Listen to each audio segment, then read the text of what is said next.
What's the haps? I'm John, aka Meroka, and welcome to Spiel. We venture forth this week into the Copper Titan Gate, which is a freeze stratum, which is, it's literally the only one that didn't have, the green levels, the axis of whatever, lots of constructy things, and I've done those levels a million times, and I'm bored of them, and Emerald Axis, that's the levels I was thinking of, Emerald Axis, yes.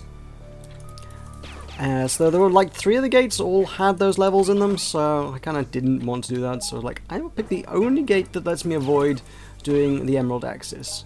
Because goddamn if I'm not tired of the Emerald Axis. Yeah, and whatever the other one, Perimeter Promenade, that is the one that goes with it. Yeah, those two tend to hang out together. So I didn't want any part of that. Unfortunately, this does mean we run straight into a compound, which is everybody's favourite thing, right? Yay. Yay for compounds, yay for bunnies. Vicious rabid bunnies with icy properties attempting to numb my face. Yeah. Let's do some Spiral Knights news. Yeah. There's not really anything directly related to the game, per se. There's no new boxes, old boxes still going, Opal Prize boxes still sat there at the time of recording. It may be going away soon, I don't know. I'm not even sure I care enough to look. It'll go away at some point. Probably. They tend to end on a Wednesday, so it may be the last day of the thing today, or there may be another week, I don't know. I don't even know. I'm not even bothered. What I did do was look at the forums, as I occasionally do, mostly prompted by Sir Jinxable doing some content on Rise of Knights, which made me just kind of go, why is he covering Rise of Knights now? It's like, is there something going on with Rise of Knights? I thought Rise of Knights stopped mostly. It's like, all of a sudden, he's put up a bunch of videos of gameplay of Rise of Knights, which is like, oh, okay, sure. I feel like that I must be missing something here. I went onto the forums, and there has been some discussion on the game. Mostly people seem to be trying to document it before it disappears, although frankly it was supposed to have disappeared by now. Which is presumably why there's discussion. Everyone's like, yeah, we can still play this. We're not supposed to be able to play this. We should probably make a note of, every last detail that we could possibly have made about the game before it goes away. They're basically trying to use the forums as like, I don't know, I guess a wiki, a Rise of Knights wiki for posterity or something. Maybe, I think that's what that is. Either way, yeah, that's kind of weird. If you're interested in playing Rise of Knights, I guess it's still lingering around. You, as far as I'm aware, still need to be on iOS, and you still need to set your country to Canada. You need to be looking at the Canadian store in order to make it work. But it does still seem to be hanging around. Whether it's... I would be intrigued to know as to whether it's... If you've got the game installed, you can keep playing it versus... if you don't have it installed, you can go into the store and re-download it. Same kind of issue with, like, what was it? PT, the playable teaser for Silent Hills, which they pulled from the PlayStation Store when they were like, oh, we're not making this anymore, let's just pull PT from the store. And everyone was like, no, what about if we already had it, can we keep playing it? And it was like, yeah, if you have it installed, it stays installed, but you can't get it anymore. Oh, same deal with Flappy Bird, actually, because they pulled Flappy Bird from the store, and everybody was like, no, we want Flappy Bird, and then if you had Flappy Bird installed, well, it was an offline thing, so it didn't make one tiny iota of difference. So if you had it installed when they pulled it from the store, you could still play it. Of course you could. They can't forcibly take it from your phone. They can't do that. So I'm wondering if it's that kind of scenario or what's going on, but either way, a lot of people are like, hey, I have the game, I can still play the game. Game's fun, yo. Or game's okay, yo, at the very least. It's, I think the main point of order is that it is in the same universe as Spiral Knights for most people. Whether the game is particularly any good or not is... I guess it wasn't good enough for Three Rings to continue on making and marketing it and producing it and stuff, so... I presume that is a contentious issue as to whether it's a particularly good game or not, but hey-ho. Still around if you wanted to play it. That's kind of news, I suppose. Not really much in the way of news, but nonetheless. It is all we got these days. That's all we have been provided with. So let's do, maybe we could do some questions that you guys have submitted to me for talking about. some topics and things. For that is what we do around here. We talk about things. It is a spiral spiel. I'm going to I'm going to get my spiel on. I'll talk about things. Let's talk about the things that you have asked me to talk about. And if you wish to hear me talk about things next week, remember to leave them in the comments. Give me things to talk about, and I will talk about them. And I will mention your name, and you'll be slightly famous on the internet, possibly. I can't promise anything, but I will. Your name will be read out in front of somewhere roughly in the region of 200 people. That is all I can provide you with. I'm sorry. I can't do better. But hey, if you tell your friends about my channel and how awesome I am, maybe it will be in front of more people. Yay! That would also be awesome. Do that. Let's do questions. One I totally missed. One from Walter White, who commented last week saying, "Why didn't I do his question?" And I'm sorry, I genuinely missed this question. Yeah, Walter White says, if you could transfer or create a weapon or armor set from your favorite video game to real life, what would they be? Ooh, what weapon could I gotta say, Final Fantasy 13's got some nice swords. I did say it's mostly because it's reasonably fresh in my mind as far as weaponry and stuff from video games goes. Yeah, Lightning carries a really sweet sword in Final Fantasy 13. It's kind of this weird fold-up collapsible thing. She just kind of just flicks it and this huge freaking sword just goes, and it's like, that's really cool. I like that sword. Blazefire Saber, I think, is the iconic main one she carries. There's a few variants, but they're all reasonably similar, as is the way of that particular game. Everybody carries a lot of things that are roughly akin to each other. What else is awesome? World of Warcraft had some crazy awesome weapons. There's a lot of things in World of Warcraft that'd be like, yeah, that would be pretty cool to have. Yeah, Stave of Atiesh. Give me a Stave of Atiesh. Anyone want to make that? That would be really easy to make, I think. If you're in any way, shape, or form woodworkingly inclined, I imagine you could pretty comfortably make a IRL replica of the Stave of Atiesh. That'd be pretty cool. Ashbringer. Ashbringer's a pretty iconic weapon. Ashbringer's pretty awesome. Could go for some Ashbringer. Yeah, those are like two of the big ones. Those are two of the old ones. I don't even know what's in the game these days. They kind of seem to have gotten to the point where they're just like, yeah, there's legendaries all over the place now. Legendaries once you had to go through hell and back to get the legendary weapon. I am led to believe that at the start of the latest expansion, the one that's upcoming, they're pretty much at the start of the game just going to give everybody a legendary. That's literally going to be the premise of the start of that expansion. They're just going to be like, hey, here, have a legendary. And then it's kind of going to be one of those, this is my sword, there are many like it, but this one is mine kind of deal. I don't know. Basically everybody's going to get the same kind of core weapon, but depending on the chiefs and bosses you kill and things you do in your time within the game, you can then turn it into bigger, better, more interesting variants. And some of those look really quite nice, if I'm honest. Not nice enough to get me back into World of Warcraft, but pretty nice. I'm guessing what people probably want you to hear is, what Spiral Knight's weapon would you like? Let's just go with the Wild Hunting Blade, because I've always said that is one of the best looking weapons in the game. I love the Wild Hunting Blade. I think it'd be rather difficult to make one IRL that just kind of, you know, shoots wolves. It's kind of difficult to do that. It's a unique property of that particular weapon. Not guns. Swords that shoot wolves. Yeah, difficult to manufacture. Gotta be honest. I suppose if we're going down really weird hypothetical kind of weapons, lightsaber would be a great weapon. Can we have a lightsaber? In terms of armor, I can't really think of too many like crazy iconic armor sets that I'm like, yes, I would love to wear that armor. The only armor set I've ever thought, yeah man, that would be really cool to have IRL is the Skulver coat, if I'm honest. It just looks like so fluffy and warm and fantastic, and it's really cool looking as well, so that's like everything I could ever possibly want in a coat. Oh god, I'm trapped with bunnies eating my face. Get out! No! Don't get trapped again. Ah, no. Everything's going badly wrong. Everything is going so very badly wrong. So yes, Skulver is probably like, that will make people happy. It is Spiral Knights. It's probably the only weapon, the only armor I've ever seen in a game that was like, yes, I want to wear that. That's really cool. I imagine there must have been some stuff. Actually, I don't know. Now that I come to think about it, going to World of Warcraft yet again. Oh god, I am so trapped in here. Oh god, I am so trapped in here. Ah! Let me out. Yikes.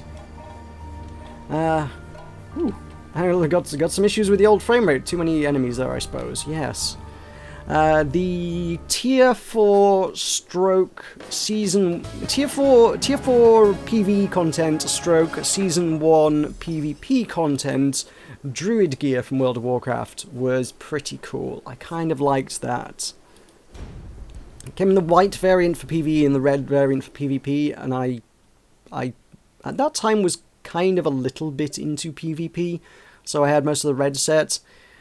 It was pretty cool. That was pretty cool armor. That's about it. There must be some Spartan armor from Halo. Yeah.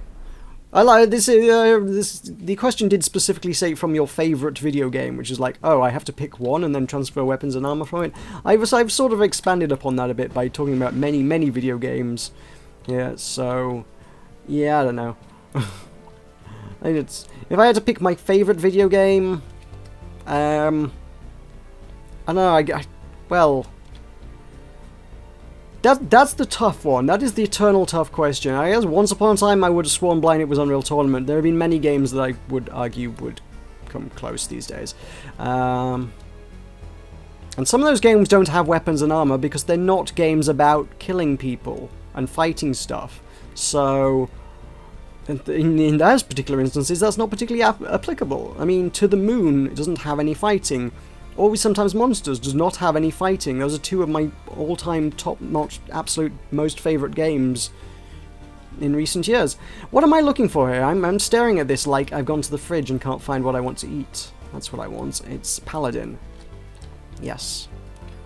That was my fridge of weaponry. So yeah, defining it specifically to my favourite game. Pro tip here. It's not Spiral Knights. It's just not. I'm sorry, there are way better games in existence than Spiral Knights. Again, not what people want to hear from me. Always Sometimes Monsters exists. And Chroma Squad exists. And To the Moon exists.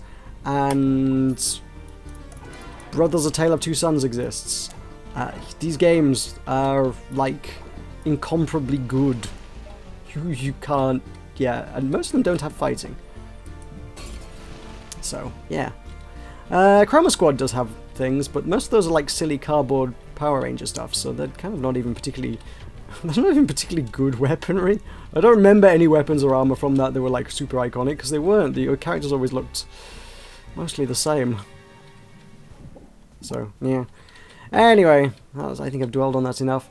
Kovatoro says, have you got any random life tips? No, I'm not good at doing the things. That would require me to have skills in fields of doing things.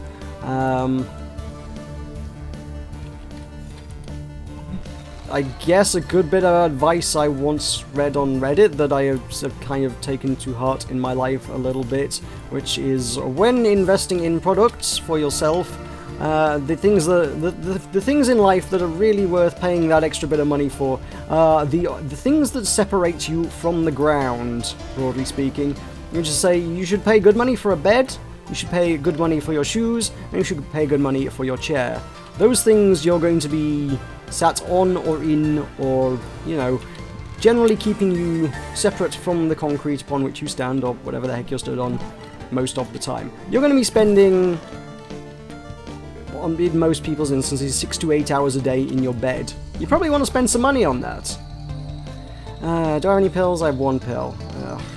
I'm frozen. Yeah. Hate Devilites. I was thinking I should have brought my Blitz Needle, and I didn't bring my Blitz Needle. Oh, we've all got... Oh, it's all pit bosses left? Oh, okay. Cool. Whoa, it's not all pit bosses. There's one of them hidden in there. Yikes. He's just hiding in a crowd of bosses. Nasty, nasty stuff. Is that gonna get him? That might get him. I might have shocked him to death. Yeah, shoes. Most people are gonna be wearing shoes most of the time. For some reason, I never invest in good work shoes, to be quite honest. I don't know, I almost kind of resent the idea of paying good money to go somewhere that broadly speaking, in life I've not particularly enjoyed being, and was, you know, I'm just there to pay the bills. I don't see why I should be paying good money for the shoes, but hey, I have to wear them, I suppose. So maybe I should. But yeah, I've generally found that cheapo trainers will last you a couple months. If you buy a good expensive pair of trainers, they will probably be a heck of a lot more fashionable, and they will last you, I would say 18 months to 2 years. I've found most decent priced pairs of trainers will last, which is a good lifespan for those, I think. As far as walking boots, I wear my walking boots as like everyday shoes. Yeah, I paid like 40 quid for those a few years back. They're still going strong. They're still great. They're fine. I still use those a lot of the time. I wear those a lot. I did a hike this weekend and went 16 miles. It was supposed to be 45 total, but everybody else didn't have such good walking boots, so kind of people ended up bailing on the group, so we kind of never did the second half of the thing. So yeah, that's why you should invest in good walking boots. I had a £40 pair of walking boots that were excellent and fantastic and served me really, really well for the whole weekend. Well, the half of the weekend that we did any walking for. And the guy who tried to do it in the trainers, he was in no state to do it on the Sunday. So, god damn you. There we go. Now you're dead. So that's the thing. Invest in good things that keep you from the ground. Chairs likewise. If you got any kind of desk thing going on, if you're at a desk, if you're say sat at a computer recording Let's Plays a lot, or whatever you might be doing, most people are probably going to be sat on a chair of some description for a good part of their day most days. Make sure that is a good chair. I recognise that in a lot of instances maybe your employer provides your chair and therefore you can't get a good one, and that sucks, but you know, if you have the option to get a good chair for yourself, get a good chair for yourself. You're going to be in it a lot. Chairs, beds, shoes. Buy good ones. No, that is my life advice. That's about it. And especially if you're going hiking, don't go hiking in trainers. This is also advice that I will offer. Oh no, this is a room that Okay, this is a kiting room. This is okay. I don't have to do this. I don't have to get locked in with them all like last time. I was like, if I have to go through this room, I'm going to die. And then it's Spark of Lifetime at this point, because they have not. The game has not been generous with the pills for me today. I only have the one.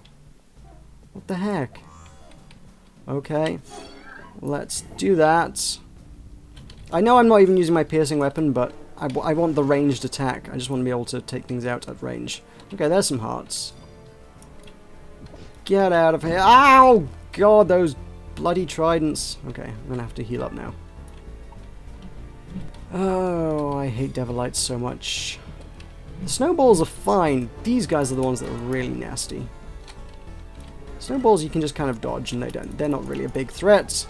And then these are horrible. Lemon Lime Minties asks, do you think humanity could ever achieve stage 3 on the Kardashev Scale? Which is not something I was familiar with. Had to Google that one. Never heard of that before. I don't know for what purpose this was constructed, but the general gist of it is it's kind of the measure of humanity, or I guess any civilization, to harness the energy supply afforded it. So a level 1 on the Kardashev scale is said civilization, humanity, or whatever, has acquired the technology to harness all of the energy of its native planet. So if we can harness all of the energy afforded us on planet Earth, then we will be a level 1 civilization. I suppose that there's almost kind of a point of debate as to are we already a level 1, or do we still need to do more work? Because I imagine there are other energy sources one could possibly get from the planet. We haven't like 100% harnessed everything, I don't think so. Are we not yet at level 1, or are we now a level 1, or what's the dealio here? How is this playing out? I don't know. Debatable, I suppose. Level 2 is harnessed all the energy from the sun, which the planet orbits around. So in some regards, in some tiny regard, I suppose we've started doing that. If you count solar power, that's harnessing the power of the sun. But not remotely close. To fully get to level 2, you're kind of talking about a civilization that's essentially built a Dyson sphere, which is to say a big kind of just a big wall around the entirety of the sun at probably about the distance of which Earth orbits, which is quite a lot of building to do. That requires quite a lot of material. I mean, we're not talking like, not even like a ring world. A ring world is like a Dyson ring. It's like a slice of a Dyson sphere. Dyson sphere is the entire sun, and then, you know, it needs to be able to... That's basically all the energy that the sun pumps out, which the sun puts out a lot of energy. All that energy then needs to be kind of harnessed. Then that Dyson sphere then needs to capture all that energy and make good use of it, as opposed to being destroyed by the ridiculous amount of energy that is being thrown at it. So, yeah, that's one of the issues with Dyson spheres. It's like, hey, that sounds kind of cool. Wait, hang on, all that energy has to go somewhere and it's just all going straight into the sphere. Wouldn't that just destroy the sphere? You kind of need a really, really efficient way of converting that energy into something you want. Don't know quite how that would work. Which is why kind of your ring worlds are a slightly more down-to-earth variant on that particular concept, which is, yeah, you don't have to harness all of the energy, but it's a really good way of harnessing a lot of it without having that particular issue, you know. Robo Rampage. Let's put on some deconstructor gear. Yes. So ring worlds are cool. Ring worlds are cool. Except in Halo, I don't think they ever... Did they ever particularly orbit anything in Halo? In Larry Niven's Ringworld books, it was built around a star, and then there were like giant panels of metal of some sort in space that kind of cast shadows onto the ground that basically made the day-night cycle on the planets below, or planet in quotation marks. Deconstructor, that was what I'm looking for. Back in the fridge again, here we are. Yeah, okay. Right, should be good to go now. I'm down on health, that's not good, and well, I've got my emergency revive, I suppose, but I'm going to have to try and squeeze some health out of some of these guys. Can I... Oh, Nope. Get out, get out. What I want to do is this. There we go. Now I might be able to get something out of them. Let's see what they drop. Hearts are good, hearts are good. I would like more pills. Guys, you got pills? Grabbing peels. No, grabbing peels. Grabbing hearts, though, that's fine. Oh, there's big hearts. Big hearts is good. Oh, the puppy's got a heart attack as well, hasn't it? It's been marked. Anything? Nothing. Bupkis! Absolute bupkis. Fine. It's fine, I don't need pills anyway. I'm good enough to live without pills. Yeah, right. Oh, there's a pill. Cool. Right, well, I think we're okay now. I'm safe. Let's try and hit things with fire. Ah, you're on fire. Cool. And Kardashev, going back to the Kardashev scale, stage 3 is harnessing all of the energy in the galaxy. I don't even know how that would work. You'd like a Dyson sphere for a galaxy? Is that how that would work? I think sort of rough estimates based on probably science fiction works more so than anything else is a sort of thing that's very, very difficult to kind of extrapolate. Estimates say like we could possibly achieve stage 1 within 100 years or so. Sounds plausible.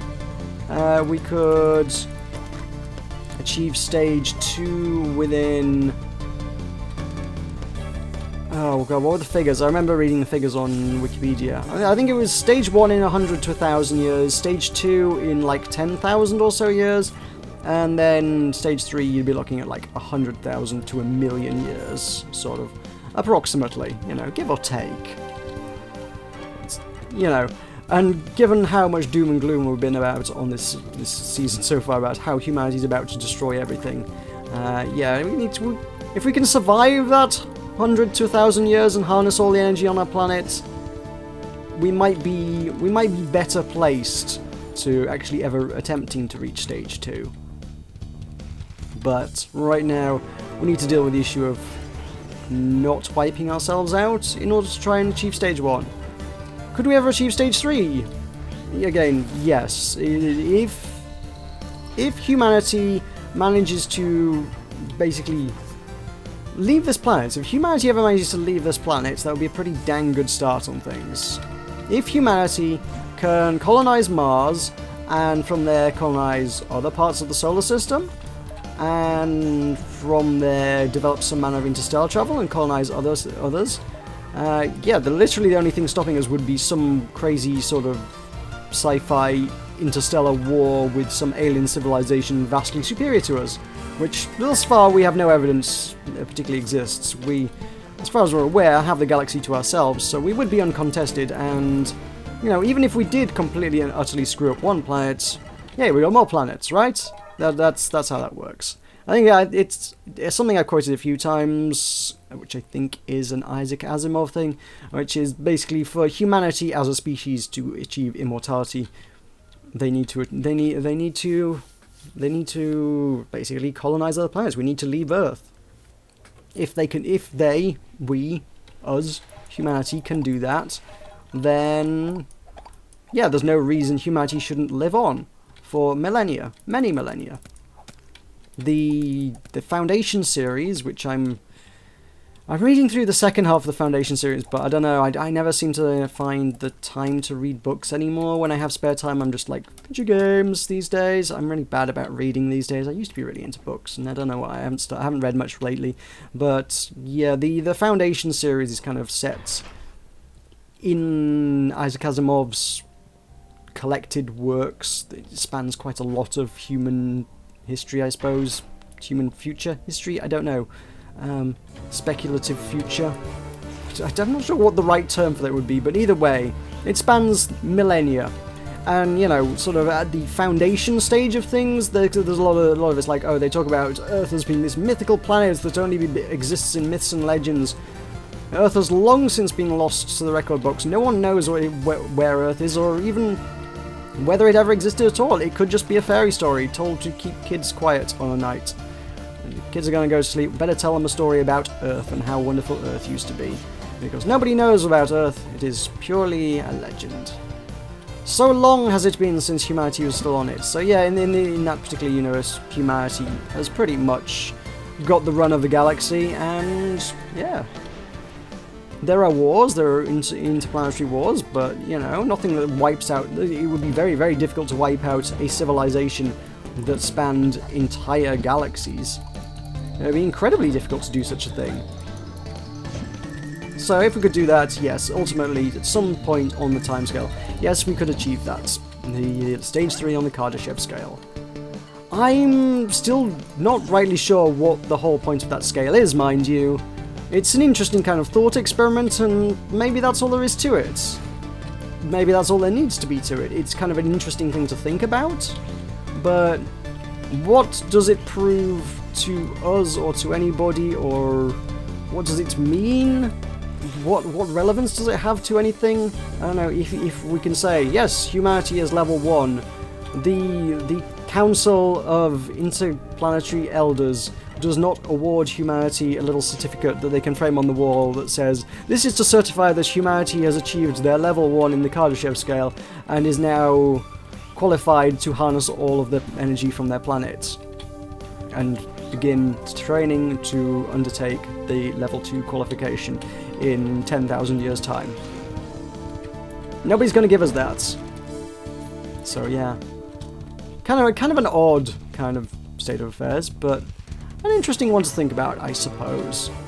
This is going to be kind of, well, going to be a shallow run through the clockworks, I suppose, because as soon as I kill these things, I think we're going to have to call it there, because it's been half an hour. And I'm running low on questions. One last one is, Aaron Garland says, would I ever play Spiral Knights with my viewers? Yes, under certain specific circumstances. I'm doing some sort of multiplayer stream thing. We did some stuff with shopping lists that involved viewers getting involved. I have no idea if we're ever going to do a shopping list ever again. It may not happen. I'd like to do it, but I mentioned that recently before. I'd like to do it, but that's entirely dependent on finding other people that want to do it with me and are probably willing to organise it, because I don't know whether I can be bothered with that. I don't even remember how the entire game works, if I'm completely honest with you. It requires somebody who memorised it because they created it. Latterson! Hey, Latterson! What's going on with that? I don't know. I did a Blast Network stream a while back. Tulkas keeps poking me about doing a Blast Network stream because I told him he should do some Spiral Nights, and he was like, okay, I'll do the PvP thing with you, and then I guess he wants me to stream it. So sometime soon-ish, TM, I may do some Blast Network streaming with Tulkas, and you can get involved and play some Blast Network with us, and that would be fun. That's about the extent of it, though. Once upon a time, I would have said, hey, add me as a friend, and if you catch me in-game, chances are I might do a Clockworks run with you. I'm never in-game anymore because I don't play this game anymore, so that's not really going to work. Plus, my friends list is full. It has been full for a few months, and I've never got around to properly pruning it. I don't know when I will. If I will, I should, I guess, but they are the same, right? Yeah, they are. I should, but I know there's a bunch of people keep saying, hey, can you add me as a friend? No, I have 250. That is the most friends a person is allowed to have. So saith Sega and 3 Rings. You may not know more than 250 people in your life, apparently. Yeah, so the opportunities arise, but as in, will I come with you and do the Clockworks? Sorry, probably not, because the only Spiral Nights I play ever is half an hour in the Clockworks to do Spiral Spiel. I went down instead of up. Oh. Whoops. Okay, well, let's go down and wrap things up, I suppose, anyway. Wrap things up on a loading screen. That's a classy way to do things. Yay! So, yeah, thank you very much for joining me. If you do have questions, comments, ideas, topics, suggestions, things, leave them in the comments below, because I will need things to talk about next week. And the only way this series can work is if you work with me on this. So I do need your assistance in all of these endeavors. So please leave me topics and things below, and remember to leave a like if you enjoyed this video. But that'll do it for now. So thank you very much for watching. Thank you. You have been most welcome. I have been Meroka. This has been Spiel, and I'll see you next time.